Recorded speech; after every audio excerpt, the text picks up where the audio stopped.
En el eco solemne de los grandes salones de piedra, donde los susurros del poder se mezclaban con el frío de la indiferencia, una niña fue entregada a un destino que jamás eligió. Su nombre era Isabel de Valois, hija de un rey francés y pieza silenciosa de una paz imposible. Tenía solo 6 años cuando su infancia fue enterrada bajo los terciopelos de un vestido de reina. Isabel no sabía leer, no sabía escribir, tampoco sabía lo que significaba ser esposa, ni lo que era ser reina. Lo que sí sabía, con una madurez silenciosa, era que no podía decir no. Mientras otras niñas jugaban con muñecas de trapo en jardines de Versalles, ella cruzaba el Canal de la Mancha bajo la vigilancia de cortesanos fríos y monarcas con prisa por acabar con una guerra. Ella era el precio, el acuerdo sellado entre Francia e Inglaterra durante los años más ásperos de la Guerra de los 100 años. Fue presentado como una tregua, un símbolo de esperanza, pero para Isabel fue el principio de una cadena de renuncias. Fue prometida a Ricardo II, rey de Inglaterra, un hombre de 29 años, atormentado por los fantasmas del trono y rodeado de enemigos que vestían sonrisas. Él no la había pedido, pero la recibió. A la edad en que debería haber aprendido a escribir su nombre, Isabel fue enseñada a no hablar. No debía opinar, ni llorar, ni hacer preguntas. Debía sonreír, sentarse erguida y cumplir. El peso de una corona puesta sobre una cabeza tan pequeña no aplasta de repente, sino que corroe lentamente las fibras más suaves del alma. La infancia de Isabel no desapareció, fue arrebatada, cubierta por capas de seda y protocolo.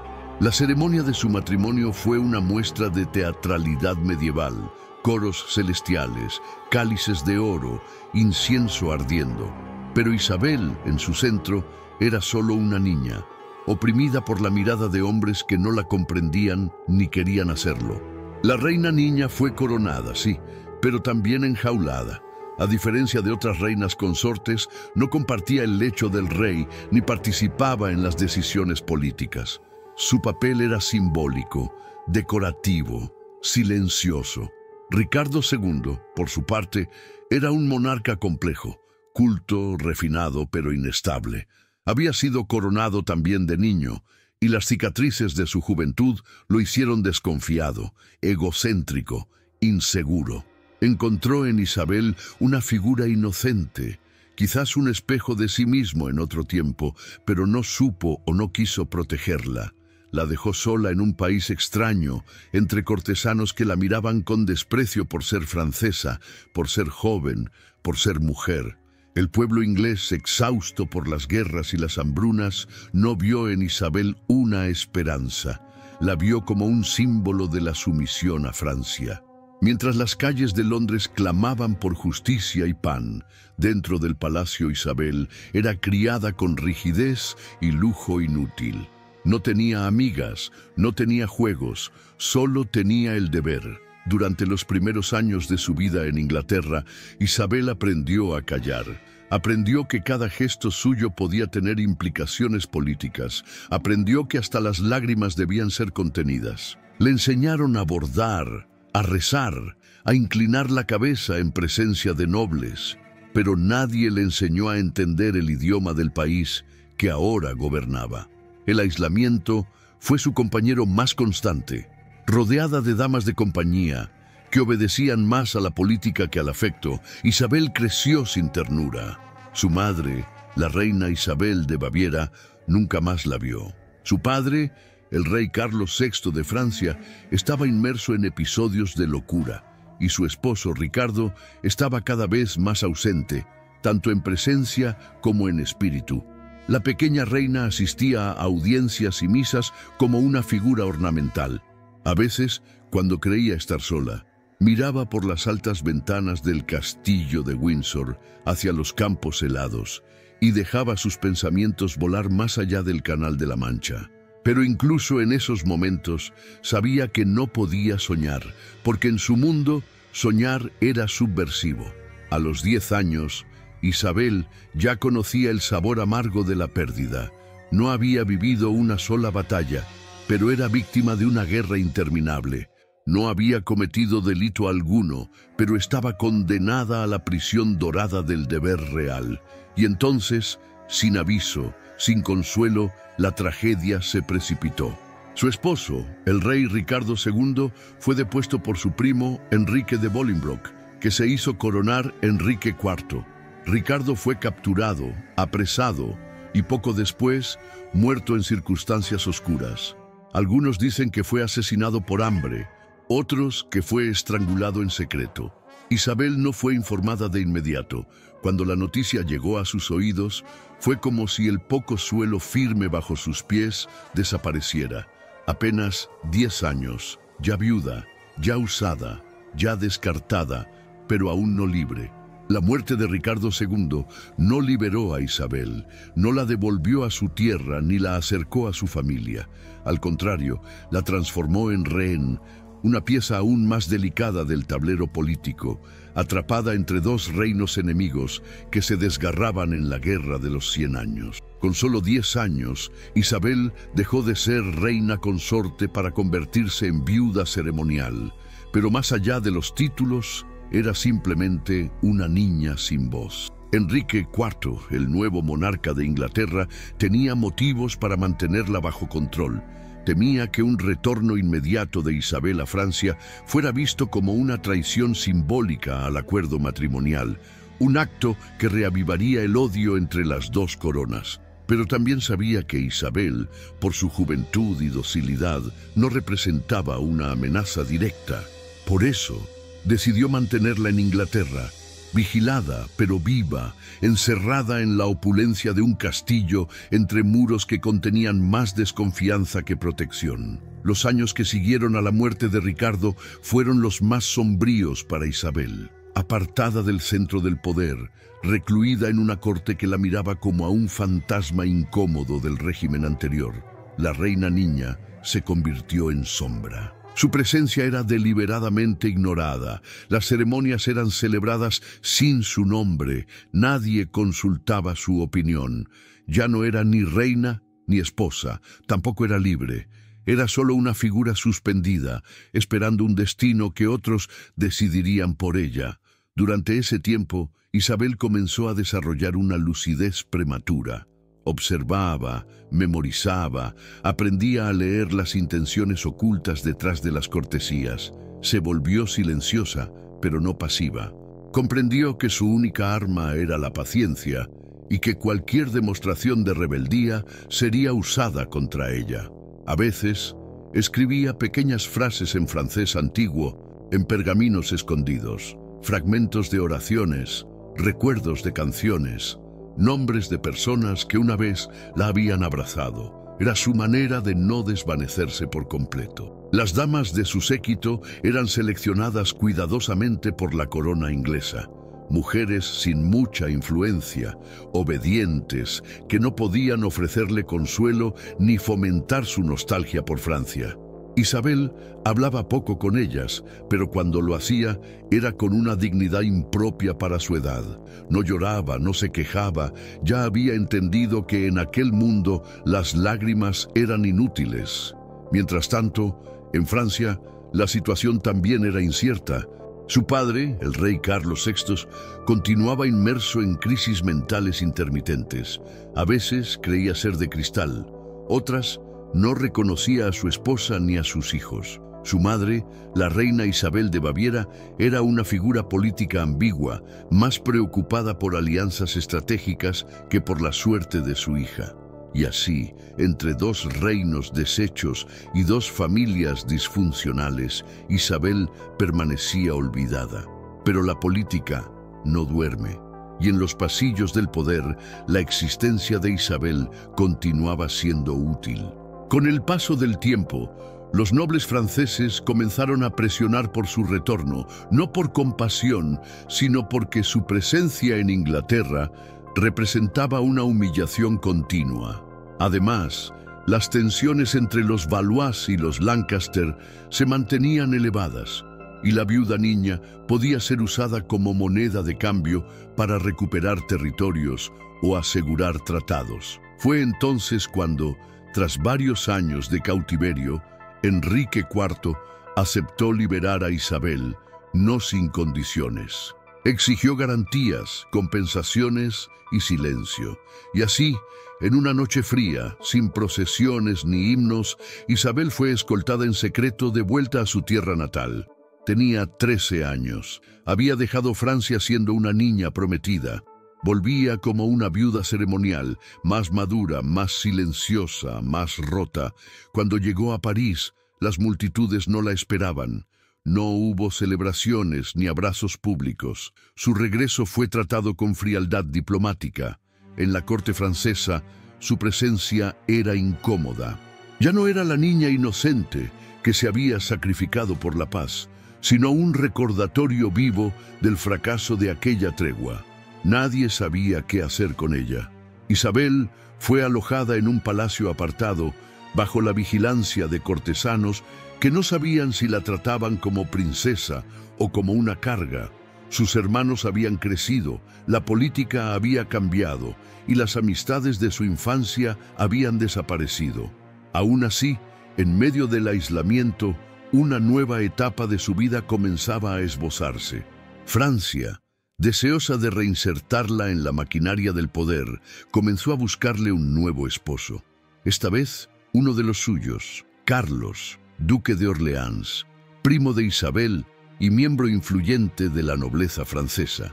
El matrimonio entre ambos era visto como una forma de reforzar los lazos dinásticos internos, pero también era, una vez más, una decisión impuesta.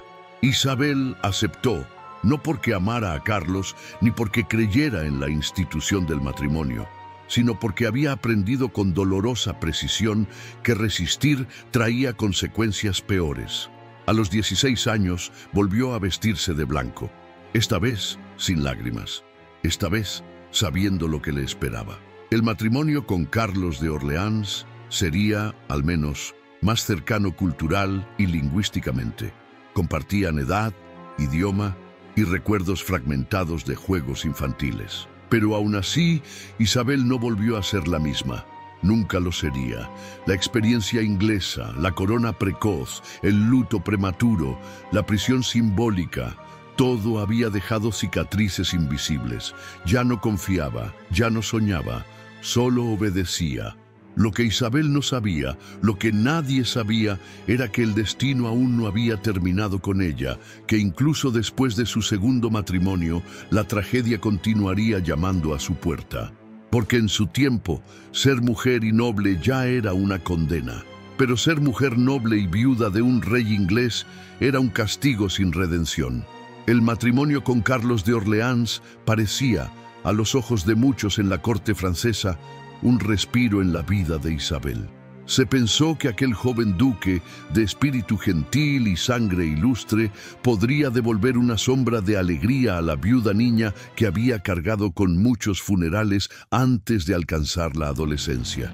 Pero ni el tiempo ni los títulos curan las heridas que el poder deja marcadas en el alma, y el destino, como si se deleitara en tragedias reales, tenía nuevos planes para ella.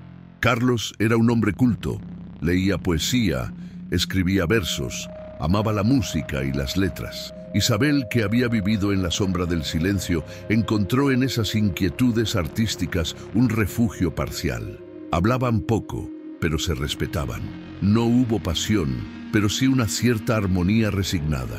La joven, ya acostumbrada a los deberes sin alma del trono, agradeció no ser tratada como moneda o trofeo por su nuevo esposo. Al menos, esta vez no fue obligada a marchar hacia un reino enemigo. Al menos, esta vez nadie la vigilaba día y noche como si fuera una prisionera. Pero esa aparente calma no duró. Europa se encontraba al borde de una nueva ola de violencia, y Francia estaba dividida por luchas internas que desgarraban la unidad del reino. Los borgoñones y los armagnacs se disputaban el control del poder, mientras el rey Carlos VI continuaba inmerso en sus delirios mentales. La guerra no venía solo del exterior, también nacía dentro de los propios palacios, entre primos y hermanos, entre tíos y sobrinos, todos sedientos de influencia y gloria. Carlos de Orleans, aunque joven, era parte central de este conflicto.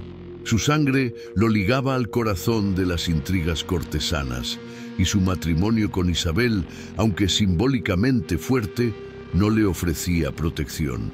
Apenas algunos años después de su matrimonio, Carlos fue capturado por los ingleses en la batalla de Azincourt. Tenía 21 años. Isabel quedó sola nuevamente, pero esta vez no como viuda.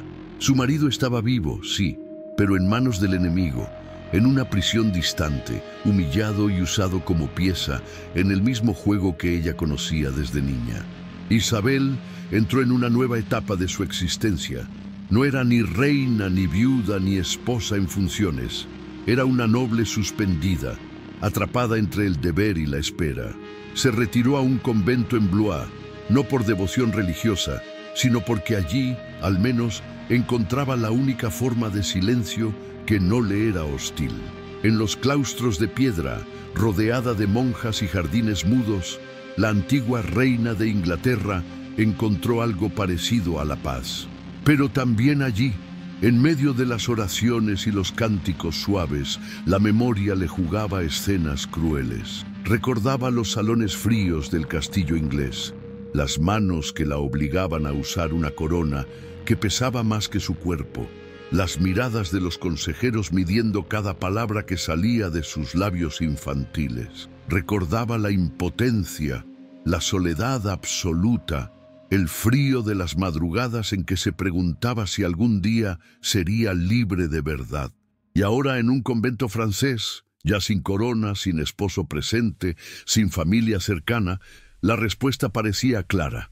La libertad no estaba escrita para alguien como ella. Durante su estancia en Blois, Isabel comenzó a escribir. No memorias públicas ni cartas políticas. Escribía en cuadernos escondidos, donde mezclaba preces con reflexiones. En uno de ellos, según algunos registros fragmentarios conservados en la abadía, dejó una frase que aún estremece a los historiadores. Nunca fui reina, nunca fui niña, solo fui silencio. Esas palabras resumen con dolorosa precisión la esencia de su existencia. Isabel había sido usada, venerada y descartada sin que su voluntad importara. Y sin embargo, no había rencor en sus escritos, solo resignación, como si hubiera entendido que el mundo al que pertenecía, ese mundo de coronas doradas y alianzas sangrientas, fue diseñado para destruir suavemente a las mujeres que lo habitaban. Con el paso del tiempo, su salud comenzó a deteriorarse. Algunos decían que era melancolía, otros que su cuerpo estaba pagando por los años de aprisionamiento emocional, pero nadie supo con certeza. Lo que sí se sabía era que Isabel, aquella niña que había sido enviada a una tierra extranjera con una corona sobre la cabeza y miedo en los ojos, no volvería a ver a su segundo esposo. Carlos de Orleans continuaría prisionero durante 25 años. Cuando finalmente recuperó su libertad, Isabel ya no estaba. Murió en 1409, con apenas 19 años de edad. Su muerte pasó casi desapercibida en los círculos del poder. No hubo funerales de Estado, no se proclamaron días de luto. Fue enterrada con discreción en la ciudad de Blois, bajo una lápida sobria, sin inscripciones grandilocuentes. En los archivos reales, su nombre fue mencionado brevemente como un trámite. En los registros ingleses, su condición de fallecida ni siquiera fue actualizada. Para muchos, Isabel ya había muerto el día en que fue enviada a Inglaterra, a los 6 años. Y, sin embargo, su historia no fue completamente borrada. En los márgenes de la historia oficial, en manuscritos olvidados, en las crónicas de las damas de compañía, su figura fue apareciendo como un susurro persistente. Una niña que fue reina sin querer, una esposa sin infancia, una viuda sin consuelo, una voz que, a pesar del silencio impuesto, logró atravesar los siglos. Hoy su tumba en Blois, visitada por pocos, no tiene coronas de flores ni placas conmemorativas, pero quien conoce su historia siente, al estar frente a ella, que está ante uno de los rostros más trágicos del poder monárquico. No por lo que hizo, sino por lo que le fue arrebatado, la libertad de ser simplemente una niña. Y así, la vida de Isabel de Francia se cierra como vivió, en el silencio. Un silencio que no es olvido, sino rastro. Un rastro de una reina que no gobernó, pero cuya historia de dolor, dignidad y destino merece ser contada. La historia de Isabel de Francia no terminó realmente con su muerte.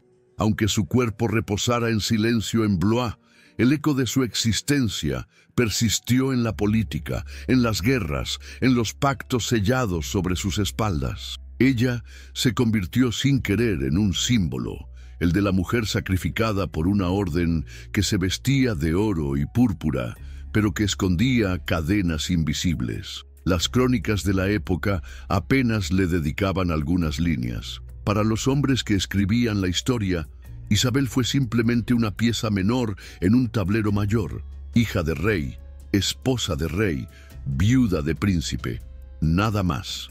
Pero con el paso de los siglos, estudiosos, poetas y pensadores comenzaron a mirar con otros ojos su breve y silenciosa existencia. La figura de la reina niña ganó contornos trágicos, transformándose en una presencia simbólica que representaba no solo una vida marcada por la tristeza, sino una denuncia silenciosa de cómo el poder devoraba a los inocentes. Porque Isabel fue, quizás, una de las primeras víctimas visibles de la Guerra de los 100 años. Un conflicto que atravesó generaciones, desgarró familias reales y transformó a niños en instrumentos de paz o venganza.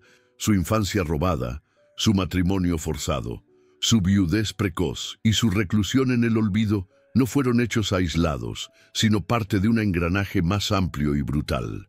En el convento de Blois, después de su muerte, algunas monjas guardaron pequeños fragmentos de sus pensamientos escritos en hojas sueltas. Eran textos simples, pero cargados de una lucidez conmovedora. Uno de ellos decía: «El dolor que no se ve es el más profundo». Sonreía con los labios, pero gritaba por dentro: «Fui una niña enterrada en vestidos de reina». Este lamento quedó en el aire, resonando débilmente a través del tiempo. En siglos posteriores, Isabel comenzó a despertar el interés de historiadores y artistas románticos. Poetas del siglo XIX, encantados por la melancolía de los destinos deshechos, escribieron sobre la reina niña de ojos tristes. Pintores la retrataron envuelta en velos, sentada sola en una torre, mirando por la ventana como si esperara algo que sabía que jamás llegaría. Así, la imagen de Isabel se transformó en arquetipo, la inocencia sacrificada, la pureza vendida al poder. Lo paradójico es que su figura contrastaba profundamente con otras mujeres poderosas de su tiempo. Mientras algunas reinas manipulaban cortes con inteligencia y audacia, Isabel era el reverso absoluto, no por debilidad, sino porque su vida había sido silenciada antes, incluso de aprender a levantar la voz. Era la prueba de que hasta la estirpe más noble podía ser reducida a un instrumento mudo. Carlos de Orleans, su segundo esposo, fue finalmente liberado después de 25 años de cautiverio. Se dice que, al recibir la noticia de la muerte de Isabel, permaneció en silencio. Nunca escribió sobre ella, nunca le dedicó un poema, ni encargó una tumba digna, ni pidió oraciones en su memoria. Quizás por vergüenza, quizás por olvido, quizás porque en su mundo las reinas niñas nunca fueron personas, solo símbolos. Isabel vivió en una época en que las mujeres reales rara vez tenían poder verdadero, a menos que dominaran los bastidores con una astucia que solo el tiempo podía enseñar. Ella no tuvo ni el tiempo, ni los aliados, ni la edad para resistir. Tuvo, en cambio, la belleza y la sangre real, atributos que la convirtieron en moneda de cambio viva, en joya diplomática. Pero si lo pensamos bien, su fuerza residió en haber sobrevivido, aunque por un breve tiempo, a lo insoportable. A los 6 años fue separada de su madre. A los 7 coronada como reina de Inglaterra ante una multitud. A los 9 convertida en viuda. A los 13, entregada a un nuevo esposo. A los 19, enterrada en silencio. Y aún así, su historia llegó hasta nosotros. Eso en sí mismo es una victoria contra el olvido. Hoy, la reina olvidada de Inglaterra y de Francia, porque fue de ambos reinos y a la vez de ninguno, aparece en investigaciones modernas, documentales y estudios de género como emblema de una tragedia que no fue individual, sino estructural. Su nombre, antaño borrado de los libros oficiales, comienza a ser pronunciado como símbolo de algo mayor, la injusticia sistemática, cometida contra mujeres atrapadas en redes de poder que nunca les pertenecieron. Isabel representa una dolor universal. Nació en el centro del poder político europeo y murió como si jamás hubiera existido. Vivió en los castillos más opulentos, pero cargó dentro una soledad que no se puede medir. Fue entregada como símbolo de paz, pero nunca conoció la paz verdadera. Su cuerpo fue adornado con perlas, pero su alma nunca tuvo infancia. Y sin embargo, su legado es inmenso, porque su vida, aunque breve y trágica, nos obliga a reflexionar sobre cómo el poder usa y descarta vidas humanas como si fueran piezas de ajedrez, sobre cómo puede aplastar a una niña con la misma frialdad con que se firma un tratado. Al final, Isabel no fue solo una reina olvidada. Fue, sin pretenderlo, una mártir de un sistema que necesitaba ser cuestionado. Y recordarla no es solo un acto de justicia, es un acto de resistencia. Es devolverle el derecho de ser vista, de ser escuchada, de tener un lugar en la historia que por siglos le fue negado. Porque cuando la memoria colectiva recupera a los olvidados, también recupera su propia dignidad. Y en ese acto, Isabel, la reina niña, deja de ser solo un lamento en las sombras, se transforma en voz, en símbolo, en verdad. Mientras las generaciones pasaban y los reinos se disolvían, las ruinas del castillo de Blois conservaban los ecos de una voz que nunca había podido gritar. Cada piedra del convento, cada vitral iluminado por la luz tenue, parecía contener fragmentos de una historia que insistía en no desaparecer. Isabel de Francia ya no era solo una figura relegada a las notas a pie de página. Lentamente estaba convirtiéndose en una clave para entender los extremos a los cuales el poder puede empujar a los más vulnerables. La imagen de la reina niña comenzó a ser estudiada bajo una nueva luz, no como una figura decorativa de la historia, sino como víctima y símbolo de un sistema brutal que, en nombre de la estabilidad política, transformó a niños en mártires silenciosos. Cada aspecto de la vida de Isabel era una muestra de cómo la estructura del poder feudal y monárquico se sustentaba sobre pilares de control, represión y sacrificio personal. ¿Qué es una corona cuando se impone a una niña que aún no sabe escribir su propio nombre? ¿Qué significa reinar cuando nunca se tiene poder real sobre la propia vida? Isabel fue llamada reina, pero no mandó sobre nada, ni siquiera sobre su destino. Fue educada para obedecer, para sonreír, para permanecer en silencio en una corte donde las apariencias lo eran todo. Su tristeza era un escándalo silencioso que debía ser disfrazado con bordados, perlas y joyas. Las crónicas del siglo XV, cuando mencionaban a Isabel, lo hacían con tono condescendiente. Una niña obediente, una esposa paciente, una dama melancólica. Nunca una voz, nunca una mente, nunca una voluntad. Era mencionada como se menciona una estatua, bella, inmóvil, muda. Pero su historia comenzaba a romper ese silencio. En las universidades de París y Oxford, algunos jóvenes estudiosos comenzaron a investigar más profundamente en las correspondencias ocultas entre conventos, en los diarios de las damas de compañía, en las cuentas de palacio. En esos documentos secundarios aparecían detalles que humanizaban a Isabel, una muñeca de trapo que había conservado hasta la adolescencia, cartas nunca enviadas a su madre, dibujos hechos en los márgenes de manuscritos religiosos donde aparecía ella misma, encerrada detrás de una reja. Esas representaciones eran gritos dibujados con tinta tenue en un tiempo en que las mujeres de sangre real eran criadas para no sentir. Isabel había sentido todo. Había entendido que su valor estaba en lo que representaba, no en lo que era. Había intuido que su vida no le pertenecía y, sin embargo, en medio de todo eso, se aferró a fragmentos de humanidad, a una muñeca, a un canto, a un recuerdo. Mucho se ha dicho sobre las reinas poderosas, aquellas que guerrearon, que conspiraron, que gobernaron con mano firme, pero poco se habla de las reinas sin poder, las que no reinaron, sino que fueron reinadas. Las que no empuñaron cetros, sino que fueron puestas en vitrinas doradas como trofeos de alianzas.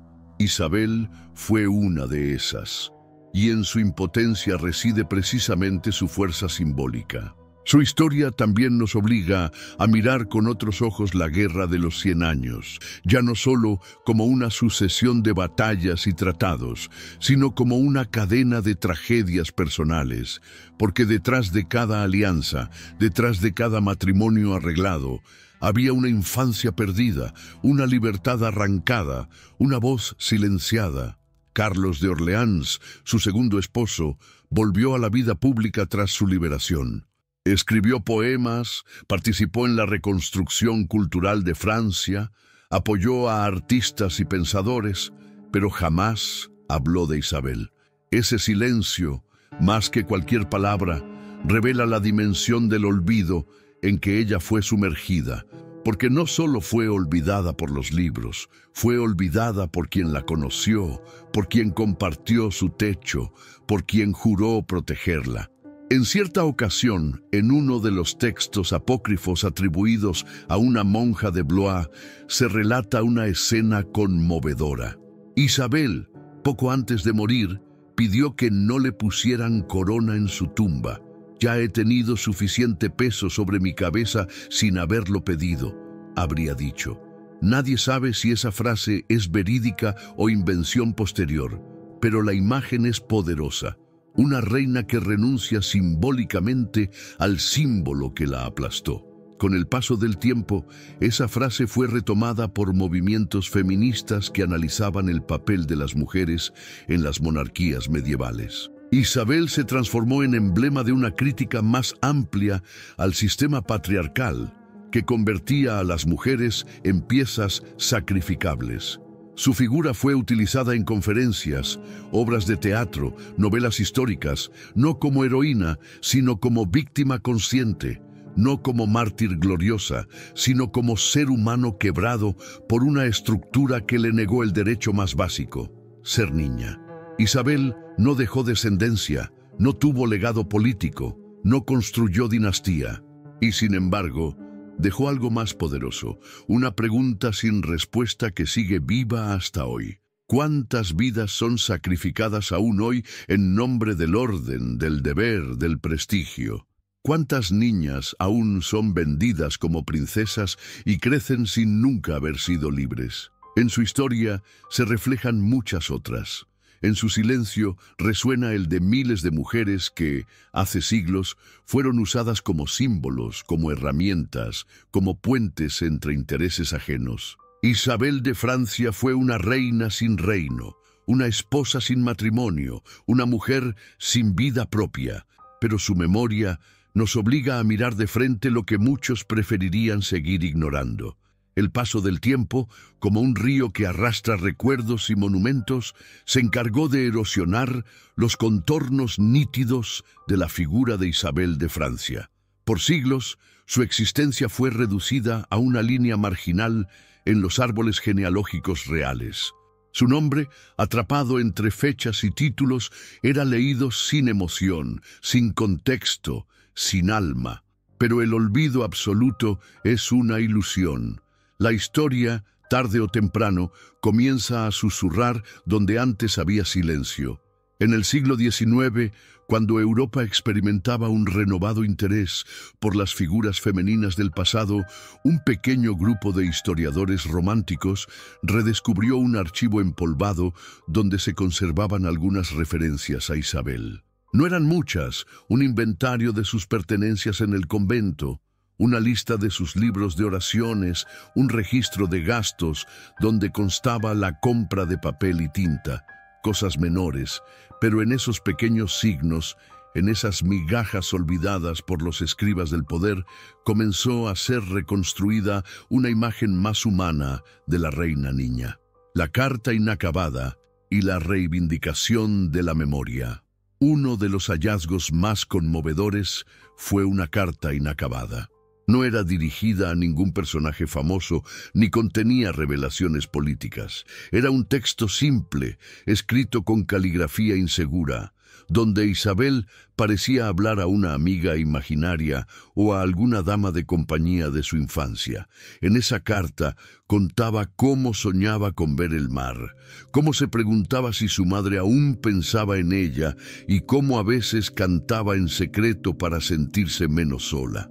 Quisiera tener alas para volar por encima de las torres y ver el mundo como un pájaro, decía una de las líneas más recordadas. No era un manifiesto, era un susurro. Y sin embargo, ese susurro atravesó los siglos. La figura de Isabel comenzó a aparecer en la literatura. Poetas la retrataron como símbolo de la inocencia aplastada por la política. Romancistas la imaginaron caminando entre jardines secretos, dialogando con fantasmas, preguntándose por qué su vida había sido entregada a hombres que jamás le hablaron con ternura.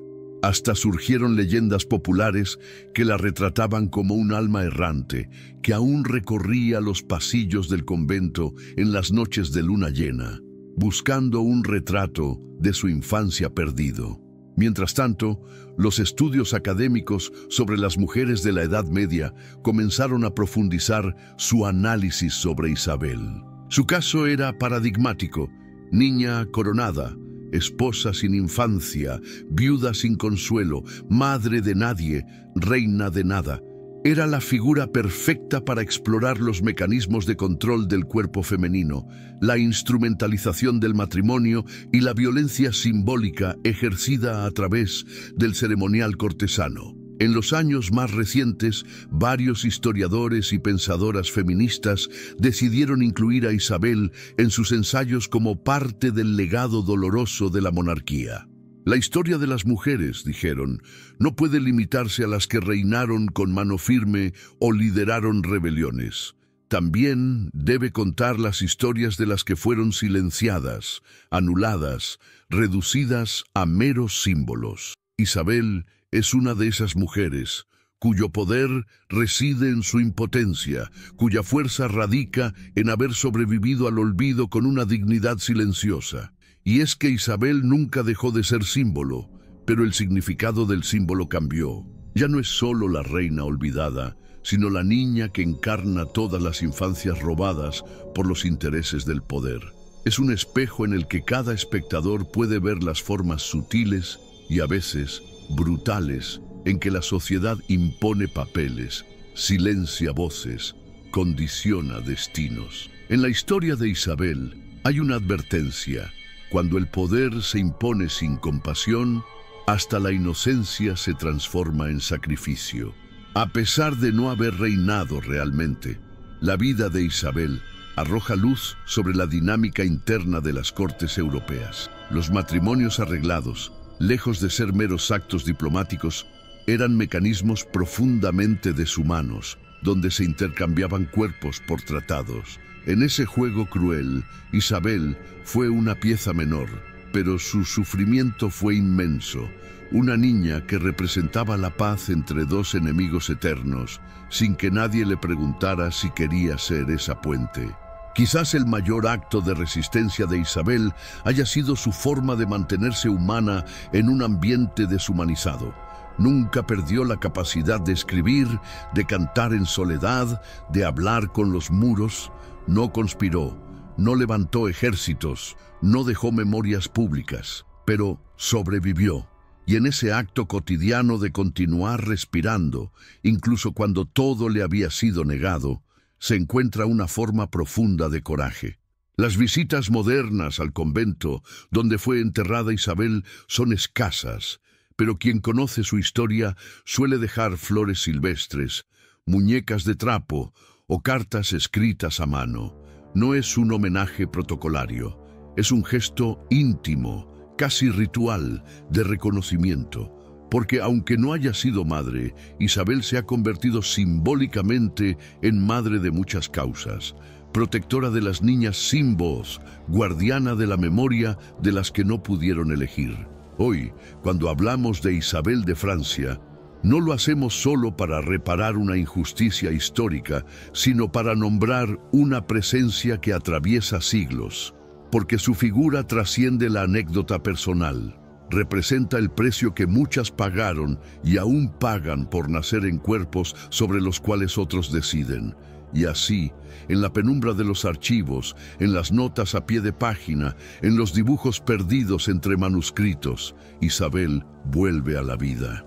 No como reina adornada, sino como testimonio vivo de lo que sucede cuando el poder es ejercido sin humanidad. La historia de Isabel de Valois es un retrato conmovedor de la resiliencia en medio de la opresión. ¿Cuál es el mayor aprendizaje que la vida de Isabel puede traernos hoy? ¿Crees que, incluso sin tener poder formal, Isabel encontró formas de resistir y preservar su humanidad?